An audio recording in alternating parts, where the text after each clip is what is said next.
మన పాత్రలో లోపముగా ఉన్న రంధ్రాలన్నిటిని పూడ్చి శుభ్రపరిచి మనకు ఆ దీవెనలన్నీ సంప్రాప్తి చేయాలని దేవుడి కార్యాలన్నీ చేస్తున్నాడు.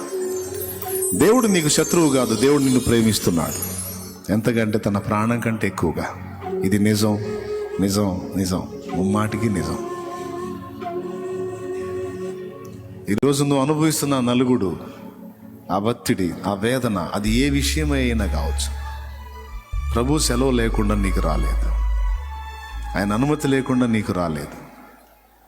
అనుమతించాడు అంటే దాని తర్వాత ఏదో గొప్ప దీవెన నీకు దాచి ఉంచాడు. దాని తర్వాత గొప్ప ఆశీర్వాదం ఏదో నీవు అనుభవించబోతున్నావు. శ్రమ తీరిన తర్వాత ఏబు రెండంతలుగా దీవించబడ్డాడు. విరవబడిన రొట్టె 1000 మంది కడుపులు నింపడానికి ఉపయోగపడింది. విరవబడిన జీవితము అంతే.